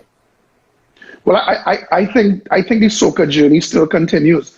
I think when you think about the reggae and the dancehall and why people all over the world can relate to something to what happened on Saturday, is because Jamaica had a head start with this. I mean, or let's say the genre of dancehall and reggae music had a head start with this internationally for years before. Right. So like you just said, you just said, you know, when you, if anybody thought about soca, you know, 10 to 10 years ago plus, you know, we thought Trinidad. Now it's evolving into, you know, more countries being recognized. So the journey continues for soca music. You know, do I think we will get there? Why not? Why not? I don't know where the journey will take us, but we're on the right track. I think I never thought I would be doing so much carnivals the way I've done now. And so it's because of the broad expansion and knowledge that people are getting of soca music, right? You know, last year, as I always tell people this, last year I counted 17 carnivals I did. You know, I never thought I would be doing that. 17 different carnivals, some of them different categories of soca. You know, it's not just one category of soca. You know what I mean? Before I continue, I want to get to questions quick, because if I don't do that, people go into bad mood, and I can't take that today. I really can't take No problem. Right? So let me get to this first question. I just saw this here. Hold on. Oh, damn. No, I don't want to post that question. Right. So this person wants to know, how do you respond to persons asking you to pull up or restart a song? That is never an issue. That's never an issue. What bothers me is when I play in pace and you ask me to play Carry On. That is a problem. If you ask me to pull up and think and we having fun, no problem. But how could I be playing waiting on the stage? Or how could I be playing stage gone bad? And then you come, DJ, can you play Patrice Carry On? I'm not walking the party. I want to hear it now. Oh God! Oh God! Don't do that now. Don't do that. Don't do me that. That's our problem. That is one. Hold on. Okay. Controversial question. I want to bring this one because it's looking controversial. So you can say it has always been rumored that you had a set list of songs that other DJs couldn't play before you're not fit. Could you comment on that, and if that's true or not? Rumor you had a list of songs that other DJs couldn't play. Nope, not true. Right. Not true. No, definitely not true. Right. So we got why would I tell a DJ? No, I would say the only time that I did that was in Soca Brainwash, and it was a request only because we were featuring the year we were doing Natty and Thunder. I remember. And we featured a pan solo to come on stage. Yes. Right? So we told Ryan and told Pan, so I requested something like that is what I would do. But in a regular party, I would never tell a DJ. You know, and this again is something important to presentation that I am big on, because I kind of grew up looking at Marshall Montano's performances and understanding how he takes a stage. So look at that. This is Soca Brainwash probably in 2015 or 2016 or somewhere around there. And I always remember walking into that party and Tony is on the mic and you guys were playing Top Striker at the point in time with the pan introduction, and Tony literally on the stage saying like he wants to cry now because of how much he feeling the song now. But the truth of the fact is that again, when you leave that impeccable mark in that presentation, people are going to remember, because like I could sit down and say, yo, that year when you guys came on stage and played the pan instrumental to Top Striker and yada yada yada, and I can even tell the time and date was. That is something that presentation is important. It comes back to what I was saying about a platform like Brainwash. You have to do something that makes it memorable. That when I come up that stage, I have to say, yes, we did it. You know what I mean? When you go in the crowd and everybody's telling you, oh my God, great performance, great performance, great performance. You know, mission is accomplished. Yeah, you have to do that. You have to do it on a platform like that. Yeah. Look at this question here. What are some of the ways in which you would transition without beat matching? I don't beat match. Okay. So when you say transition, I go by. I go by the feel of the music. Listen, it's a process when I go to a party. If I have to play in a party say from 1 a.m., my job doesn't start at 1 a.m. My job probably starts at about 11. Right? So when I walk into a party, first of all, I'm not just walking around just to go get a drink. I'm walking around to see who's there, what kind of demographic is there, the age group, you know, and also most importantly, you're trying to hear what the DJs are playing before and what are they playing that's you know, motivating the crowd or moving the crowd or what not moving the crowd. And as you get closer to my set is when I start to know what I am going to do. And I do it, and that's my process. Ironically enough, as I said that, going back to earlier conversation I had with Kerry and somebody else, I think it was Puffy or one of them. A lot of people see DJs behind stage, backstage, before a performance, and everybody feels like, well, as they like to say in Trinidad and some parts of the Caribbean, you look standoffish now. But no, never. That for you, as you rightfully said, the performance didn't start at 1. The performance started at 11 because at 11 that is when you were analyzing how to go and perform. My job started as soon as I walk in that fest and I'm here. First of all, not only that, I want to know the equipment is properly working. I want to know all the DJs having any issues, if system is breaking down, mic not working. If I hear a CD player is working or not working, I will walk by the set, check the guys, hey, everything good, what's going on? You know, it's a process. You have to make sure all your tools working and walk around and get a vibe and get a feel, you know? And you know, me, I take a little drink too, take a drink and motivate myself, definitely vibe with everybody too. Yeah. And say, you know what, now I know what to do. You know, when I'm done, I could talk to the world. I may even talk to you before, but just before, don't talk to me because I'm trying to get into my zone, you know? Exactly. Yeah. It's a zone that you're looking for. It's a mental thing, yeah. Right. So I see another question come up here to eventually transition to paid. Right. This is a good question, actually. Does Back to Basics think that all DJs will eventually transition to paid virtual fets in the long term? I don't think they would eventually transition to paid, but I think it will be part of our lives now. I think that I think it's important for DJs to try to find some way to incorporate it into their day-to-day now from now on, because we don't know what's going to happen. You know, I mean, you know, here in New York, they're talking about the possibility of, I guess, all over the world about, you know, a second wave. Who knows what's going to happen, you know what I mean? And, you know, doing these things might be a possibility to prepare for it. We wasn't prepared. I think the only person who was prepared on the planet for this was Kevin Brown. You know what he reminds me of? He reminds me of, you know, the people when they had the threat of nuclear war, they was digging holes and digging bunkers under their house. Kevin built that studio about 2-3 years ago. Yeah. And then when the thing happened, he just dusted off and started ruling. You know, so I think we don't know, like we don't know what's going to happen. So in the meantime, if you want to do this and you want to continue to do this, you should have some sort of preparation for it. Will there be a Back to Basics podcast coming soon? You know what? A lot of people through the years have asked me about that, and it comes back again to the time of things, right? So I've been entertaining it now that I have time to, you know that there is time, and I've been home a little more.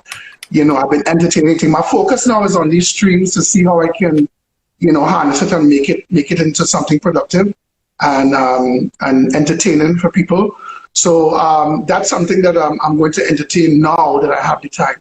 But I really didn't have the time through the years. It's been year after year. I mean, it seems very recent, not very recent, but it seems like people, like DJs have only been traveling probably within the past 10 years, maybe it's a little less to date. I've been traveling before that, you know, I you know, we didn't even mention this before, like back in when Kevin Little had turned me on, I got the opportunity to go on a whole European tour for a month and a half as his DJ. What exactly was the process for you then to really put everything else aside that was probably going on professionally that you probably had at that point in time to go into this full time?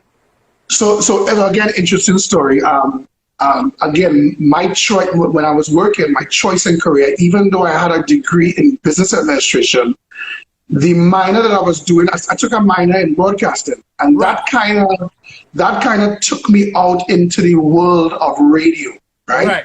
So while I was in my college radio station, I got a job offer, which turned into my career at the time. So I had a degree in business administration, but I wound up being I'm training to be a certified production engineer for CBS Network. Right. Which was not CVS, the pharmacy, CBS. CBS. Everybody's at CBS? Yeah. So I worked for CBS for a long time, and under that umbrella, I worked for VH1, BET, you know, and all those things. I worked for like Dan Rather, Marcus Stewart. I used to produce, you know, country shows, like 3-hour country shows. I used to produce them and mix them and put them together, you know, and I did that for a long time, you know, but I didn't do it by choice though. Like, I knew I wanted to, I was excelling in it. I was moving on, and you know, my job was great. It was great. I was doing the BET thing. I was meeting everybody. I was doing my job, and I got laid off. That's what happened. But while I was doing the engineering job at CBS, I was doing little weekend jobs, and I was doing the Sound City thing. But then I started to say, maybe I need to focus more on my engineering career. Right. And that was about the same time where I broke away from Sound City, and I started doing Back to Basic in 2000. Right? Now, when I started Back to Basic, I was doing my little gigs, but I was working weekends, so I couldn't really do it every weekend. Right. So I used to just do it off. So it was really it wound up being a side gig, just a little side thing, no big thing. Right. But when I got laid off, I sat there. I had a mortgage to pay. I had a child to feed, and a family to take care of. And I said, well, I have this talent here. Let me see what this can do. And it just took off. Like when I decided to jump, I jumped into it, and I decided to put my efforts into it, and it jumped off. And here we are today. I never look back. There's a reason too why I think fate brought me back to that question, because there's something we spoke about on the phone earlier. And look at the point in time when you got laid off. And that for anybody is a really heart-wrenching experience, because you don't know where money is going to come from, resources are going to come from.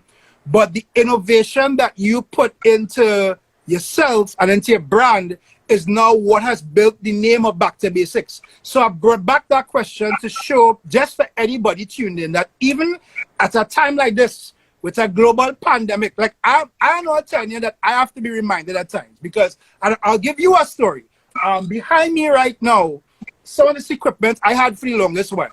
But the thing that I value the most is this turntable here, right? This 1200. Because this pair of 1200s I have, I found out actually is DJ Lalu's 1200s, which made way through the grapevine and ended up in my house. You understand? I've had these 1200s for 10 years. I found out that the guy who had purchased them from, the guy who purchased him from the other person before, this is DJ Lalu's pair. And for me, every time I look at this, it's a consistent reminder of all the people who would have built on something, especially at points and times where there was crisis, and you have never felt that you could have been pushed forward to do more. And look, as you said, you were laid off, and you use that as a point in time to delve deeper into yourself, to bring the innovation out, to be as successful as you are. And that's a lesson I think anybody could take at this point in time, especially in this pandemic, you know? Correct. Like, and I said it earlier, like, you have to figure out what next, what do I need to do? Like, it's either you're going to lay down there and just overwhelm you, or you're going to get up and move. If you want to stay in this business, if you want to stay being doing what you want to do as a DJ, then you need to get up and figure it out. Yeah. Or you know, start thinking alternatives. Yeah. You know, because it's not going to happen for you. You got to make it happen. Yeah. It's not going to happen for you. Yeah, let me go back to the questions quickly, and then we can wrap up shortly. Sweetest Savage have some good questions tonight. So I see she's asking, how come you don't do mixes on like SoundCloud or YouTube for your fans to have any time they feel your energy, etc., etc.? Well, that's like the same question with the podcast. It's just a question of time. Time was not on my side to really sit down, and I'm a perfectionist. Like I'm not going to just go out there and just do podcasts. There's 1,000,001 podcasts. I want to do something that when I do it, what can I do to make it different? What can I do to make it, to make it go, I really, fun fact, when I was down here for the 3 weeks working on this studio down here and putting it together, a fun fact, and I told him this, I have never listened to not one of Private Ryan mixes. I never did, right? And I needed, it was me alone in the house here, so I said, I just hook up my phone and I just said, let me listen to some Ryan mixes. I started with one, and in 3 weeks, I probably went down to about 25 to 30 deep of mixes that he did. And I call him as a friend. I said, dog, you're real bad, dog. So I want it, when I do it, I want that same reaction too. Yeah, I just want to put it out to put it out. I agree with that, because I think, and I see Selector Kerry join the chat, so big up to Kerry, and he and I discussed it because everybody keeps asking, a lot of my DJ friends, especially Kerry and other people, like, why are you not putting out mixtapes now? And I have grown to understand that as much as you would want to release content for people, I'll use a term that Kevin Crown made. We are in the NBA of DJs. This is the NBA league. Correct. And because we're in the NBA, you want to make sure that when you put out some representation of yourself, is the best representation of yourself. And if Absolutely. And it can't just be, as I rightfully say, well, they just mix this and mix that. So even with my process, a lot of my mixes have been concepts that, as they say, come to me 2 o'clock in the morning, 3 o'clock in the morning, whatever.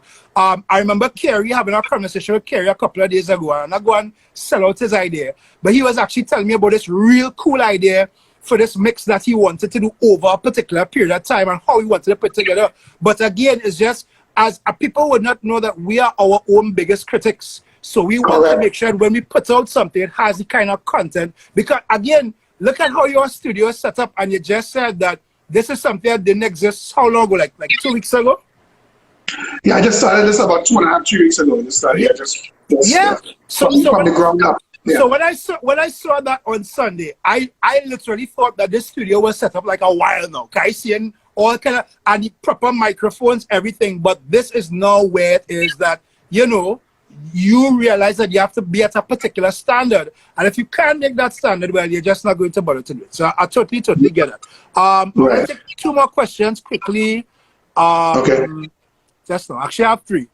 So, hey, big up DJ Spice. I go and throw a DJ Spice question. When is the Sound City reunion? Jesus! Oh, Spice! Oh, Spice! Oh, Spice! Oh, Spice! Soldier! Soldier! Soldier! Actually, Spice used to work with me at CBS as well, back in the day. Yeah, we both used to work at CBS. Well, look at it. Yeah. Look at it. Let me see. Stop your stupidness, Spice. Right. Oh, this is a real good question. Do you feel comfortable working Uber Soca Cruise 2020 if it sales given social distancing? I think that's a very good question. Well, the responsibility of them and the cruise line industry has to convince me that I am safe to do so. I mean, it's a very touchy subject because we all know how cruises are, right? I mean, on a normal, there's people that go on cruises and come out with a common cold, because that's just how it is. Now, I'm just on a wait and see kind of scenario. I really hope it can happen and will happen. I'm hopeful of it. Because, that whole cruise experience, like, again, that's another thing in my lifetime I never thought would happen, that I would actually be playing soca music on a cruise ship, I've been on a few cruises before, and, you know, it was just what I expected that I would know about a cruise for the rest of my life. Not knowing that I could use the platform of what I grew up in, what I love, my passion, as something that of the sole purpose of being on a cruise. But, you know, unfortunately, this virus, this pandemic is making things doubtful for a lot of things, boy. I want to throw out a question to you. And I also want to throw it out as a possibility to the 100+ people that viewing us on the Instagram live tonight. Could you foresee an entire year, starting from right after TNT Carnival? Could you foresee an entire year with no carnival? As in no carnival in total. So I'm talking about no Vincimas, because so you and I, we on the same boat of this. So we already lose Vincimas, we already lose St. Lucia Carnival, we already lose, well, if Crop Over is another one. I know, everybody knows that Back to Basic is a Grenada, man. So we already lose Grenada. I was quite depressed with that one too, by right. So could you imagine now, what would that look like to have no carnival for another year? Because as I've been saying to people, how can you social distance a wine? Like you can't do that now. How you going to social distance a weave?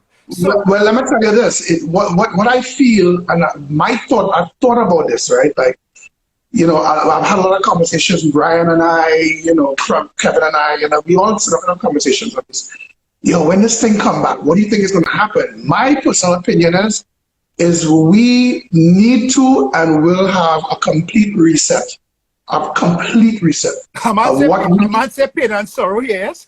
Yeah, well, it's pain and sorrow because at the end of the day, we're dealing with a deadly virus. And let me remember, we're dealing with something that's killing you. So it's going to be a whole reset process. Granted, if tomorrow they said we are all good to go, the entire globe is entirely free of this virus, I think people have been conditioned the past few months to still fear going outside and socializing. Of course, they're the reckless ones, but they're most of the responsible people who are going to rethink this whole thing up. You know, even if they go, your thought process is going to be different. You know, when I buy a drink, what going on with that glass, boy? Yeah. You know, is that a reusable glass? You know, we in a club, yes, use a glass. You know. Yeah. As simple as that glass is, you are not going to look at that glass within a whole new different light. Yeah. You know, a wine on somebody, I guess the difference between a man and a woman using a bathroom. So hold on. Let me ask you a funny question. God, I'm going to put this question to anybody else, right? Yeah. Let me say I go to a party in sometime in the near future. There's this girl in the party looking really good. She looking extremely good. And you go in the party, so you and I live in. And they say, boy, I feel like go and wine on that girl. And I say, here what? She might have COVID, you know. You still go and take the wine or no? No, partner. No. Why, boy, no? Every time you say you think, you don't want to think. I already thinking it already. You don't say it. If you don't say it, no, partner. No. What kind of question is that? It's a something like, boy, great straw. I go and take out hydroxychloroquine. No, partner. No. But I think the way our life and how we party and how we enjoy nightlife is definitely going to change. It's definitely going to change. That is a challenge for especially the Caribbean diaspora, just by how we are now. Like the Caribbean, we very tightly together. We have a culture. Like I don't know if you saw some videos going around. There's some people that were doing there's some viral videos going around of some places doing some parties where they have a box and they're dancing, everybody dancing in the box. Did you see that? No. So they created like the caution tape. Right. They created like a 6x6 box, right down the line, and everybody in that box, and one person is in that box, and everybody jamming and dancing with DJ playing, right? That is not our culture. That is not culture. I saw one. You saw the one where the DJ was playing, and there's this lines and lines and lines of cars, everybody blowing on in the jamming from the car. Yeah. We don't do that. That is not our culture. We coming out the car. We coming out the car. We jumping on top of the car and whining on the car. That is it. We whining in the front of the car, the back of the car, whining everything. That's our culture. So we as a people going to have to reevaluate how we do this party scene. It's like I say, at times we don't know. It's a real uncertain way. I see Fettless saying what Hazmat Fet. Yeah, Hazmat Fet. Oh, that's a good idea. Hazmat Fet. Wine. Level wine. We know, boy, that's a good idea, Fettless give you an idea, way. Sure, you see it. You go the bag, you see it. Don't click. Spice going with it now. Spice going with it. Right. All right, so let's see if I can get to one more question here. Right. So this next one, which I think is, me personally, I think it's a gimmick thing, but I'll get your point of it. How do you feel about DJs who don't mix with headphones? DJs who don't mix with headphones, I don't want to say that word because I don't want to say it, but I am from the authentic old school, and I think your name is back to basics, so I mean, I'm right. I believe in playing music has to be from the basics up, and I think the tools you need is proper players, whether it be turntables or CD players or whatnot, your proper laptop, a proper microphone, and a proper pair of headphones. Now, I've seen a lot of DJs DJ without headphones, and they do a pretty good job, right? They do a pretty good job with it. I personally am against it because I feel if you want to change up your routine or your mix with your song, because you might have set cues and you're visually mixing up. Right. Now, unless you can read waveforms, which I don't know one of us who can read a waveform and know where the chorus is or where the verse is, you may want to find a rhythm down towards the end. How are you now doing that without headphones? Yeah. Right? There's a lot of times that there's music at the end. You may want to resort to that. How do you do that? So I find headphones, playing without headphones is something that, and the next thing, very interestingly, when you're not a headphone mixer, you're now a visual mixer. So you're not focused on anything else but your laptop. I seen by far Mega. I met Mega last year in Lady Dress party. I seen like they're going in on Mega here in the chats because I don't know if Mega is a non-headphone fan. No, well, I mean, like I said, I have no problem with things, but I also feel I've seen DJs do it. They're like this. They're focused on their thing, and sometimes you may miss something out there that you may need to change, because you're focused on your player and you're looking at the screen, and I don't like that. I want to I like audio in my ears. I like to look at the crowd, and I like to know what I'm doing. You know what I mean? Especially the DJ who has a mic man. How do you focus? How do you do that? By just listening? And then I will say so. I will reiterate something that DJ Marsh said a couple of weeks ago. Music is energy, right? Yes. You can't see music. You have to feel music. You understand? Of course. It's gotta move you. It gotta move you too. And sometimes when you listen to something in a pair of headphones and you prep that to play as the next song, yes, it is make a difference feeling it and saying, yo, this will connect, as opposed to seeing it and saying, well, as Kerry was saying, becoming predictable sets now, Predictable. Come on there. You sometimes you may grab two songs you might put together that you didn't put together yesterday. And while you listen to it, you ain't playing on, but you mix a couple of bars and then you go so you look back. Ooh, exactly. You understand?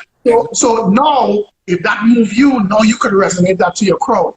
You can't do that by looking at cues and waveforms, and you can't do that. It's predictable. It's predictable. I see Mega saying what I've seen DJs with headphones failing hard at mixing and DJs without headphones. Well, that's an individual thing. But I just, like I said, I said it earlier.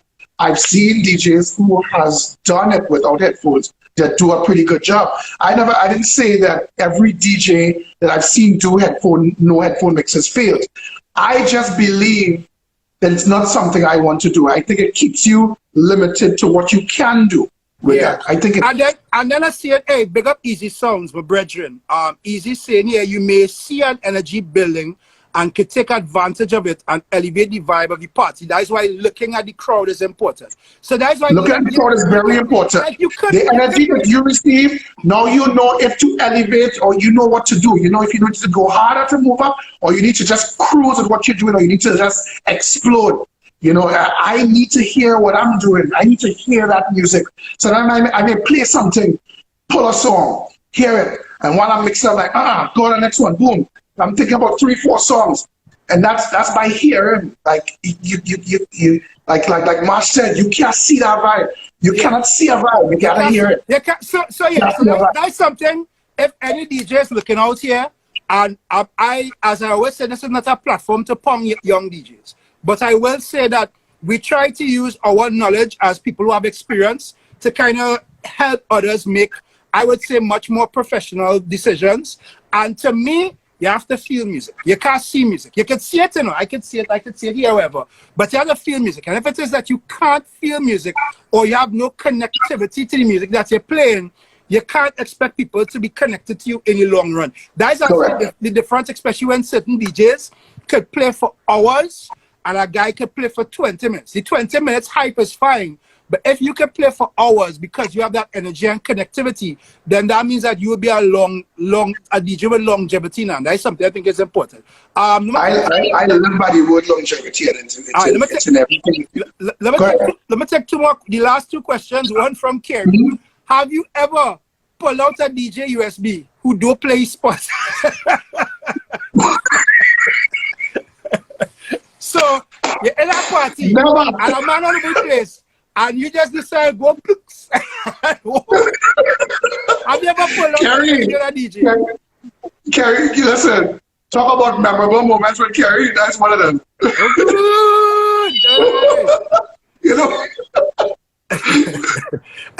I didn't even want to know. All right. And the last one here. What is next for Back to Basics Entertainment without unleashing your secrets?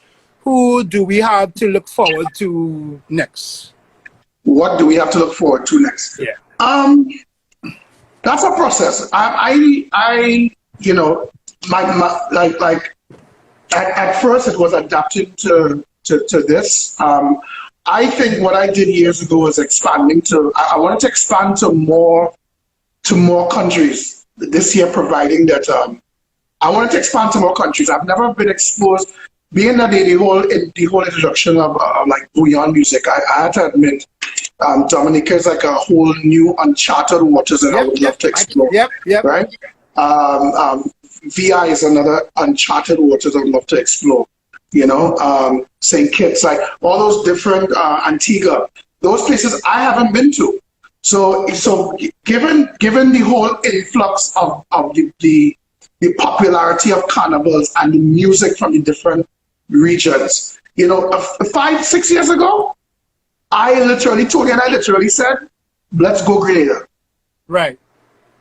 Look what happened with Grenada right now. And look what happened now. We just went and absorbed it and we were like, whoa. Yeah. And we took it on our person, embraced it and carried it like a messenger. Right? And same thing for St. Lucia. The first time I went to St. Lucia was 2010, Just for Fun brought me down. Right. And that was another different experience. Like it was like, yeah, you grab the music, you embrace it, and you just want to share it, I wanted to do that with other regions like the VI. And I also love I've been getting a lot of love too from a lot of French Caribbean support, like Martinique, Guadeloupe, and all those places. I would love, that would be my next place where we get back to things that I would love to explore. Because, for some reason, I do get a lot of love and support from that French Caribbean fraction. You know, they give like, a lot of support. The team of the French soca lovers and that entire team, boy, they really support. They support hell hard. They really love and support me, and it's only right for me to embrace their culture as well. Yeah. So it's almost like being Christopher Columbus and exploring different places. That's what I would like to do. And bring it back home, and bring it back home too, because just the same way how the whole bouillon thing came from, when Marshall and came with the whole family and thing. A lot of people didn't know it was there, but it's been there forever. Bouillon has been hot and crazy forever. Yeah. I love to. You can relate to this passion with me too. I feel like Vinci music is some of the greatest music that's come out of Vinci music, Vincent, and it's not as recognized as say as St. Lucia and a Grenada thing. You know why? Because again, we're talking about social media. Like social media blew it up. It's big, and now nobody not on that, right? Yeah. But I put St. Vincent last year as one of my top 3 in some of the best music that came out. Yes, it is. And people don't know that. Like there's so you know why I say that? This is what I say, right? So like St. Vincent had such a broad when you go to Grenada and you're playing bass and they say, okay, we're going to wind it down. DJs don't know what I'm talking about. You're starting over at about 120 again. You ain't going down to 104. Not right? St. Vincent. So, and for the people who don't know what I'm talking about, we're talking about BPM. So, in Grenada, you would slow down a party or you set a party mid-tempo, as opposed to how we would normally do it with a nice groovy thing. Yeah. St. Vincent has a broad thing from groovy straight to power, and their power is phenomenal. It's right. So, and people don't know this. Why? Because they're not on it. So I feel as a DJ, and DJs should do it too, is take the chance and do. If you feel you love it, then people will love it if you can resonate that to the people and give it to the people. That's why when I play music, I don't care. If I like it, I am going to play it. I do not care. I think that's important because, again, you and I have this in common. A lot of DJs who here have this in common with us. And for everybody who might be looking on and wondering, well, what are we talking about in this way now? The bottom line is that every single Caribbean country that has a carnival is a unique carnival. Unique. I have been fortunate to be a road DJ with a band in Dominica for the last 3 years. That bouillon culture is one. Then when you come down to Vinci Mas, I've been in Vinci Mas since 2013. Vinci Mas is energy for the entire weekend, right? Correct. Just like you said, when you go to St. Lucia and you get the Dennery, and I saw Kerry them talking about the boom boom wall experience when you're walking past the boom boom wall. And St. Lucia is Dennery and bottom. That is all they get in. You're right? On the road, and you're passing the airport, and while you're whining and a girl is seeing a plane taking off, there's something extremely unique about all these experiences that Grenada is the oil, Grenada is the jam. Like everybody's unique. Everybody's unique. So even with Barbados, some of the events leading up to the road and then the road itself and having that walk, then you reach down to the highway.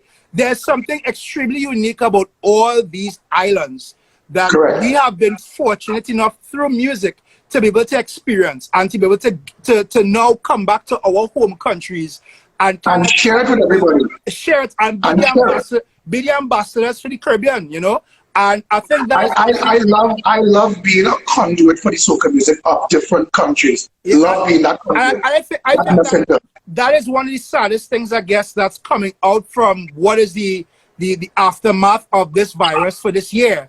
But at the same point in time, looking forward, I think, as you rightfully said, and that's something that we've been saying for the longest while, that this entire process now is treated as a big reset. We've all had time now to do certain things, and if you want to call it maintenance work, as I said, you have a son, so now you've had time to spend a good amount of time with your son in that way. There are people here who might have needed to take care of the health. There are people here who might be able to take care of the mental health, which is something that we're going to delve in conversation on Thursday. So mental health is very important. I look at this time as the maintenance time. This has already been the maintenance time as we've been calling the greatest reset time. And even if it is that you don't use this time to do anything in a grand way, once you use this time to benefit yourself internally, then at the end of the day, it would have been worth it, even though we had the coronavirus. Correct. You know? I agree. Yeah. I agree. Well, I'll have to say, you know, again, we have conversations on and off, but again, so much things I learned in this talk with you tonight that I did not know before. Like, again, I can't believe you were the DJ for Ghettorians. I really can't believe that. That was amazing, like, just to find out that and to be able to share the institutional knowledge that you've had and the experiences that you've had and to be able to motivate so many people that would have listened to this tonight. I think it goes back to validating why it's important that we started this Group Theory Live one-on-one series, you know? And that's why I like the platform, and that's why I was so willing and excited to do it, because me, as a person, if there's any DJs out there listening, do not hesitate to even throw me a DM, because I answer almost all my DMs from all DJs. That, you know, DJs will ask me the simplest of questions may make a difference to answer, you know, for their answers, how to move on. Yeah. So, you know, don't hesitate to ask me a seminar party. Don't hesitate to, you know, just say, hey, wait, you know, sometimes maybe it may not be the best time to ask, but you can still have a conversation about it. It's not a problem. I am always there and willing to share my knowledge and my experiences to help anyone out there. Yeah. You know what I mean? Because, you know, how can we as a unit, as a collective, as you might say, better ourselves if we don't pass on our experience and our knowledge to the younger generation? Yeah. And there are a lot of good younger generation DJs coming up there. They're really talented, they're really good. And sometimes they just need a little direction and a little pep talk or a little piece of advice, you know, that will help them be able to move on their own. And I'm willing to do that and help anyone. So it's never a problem for me.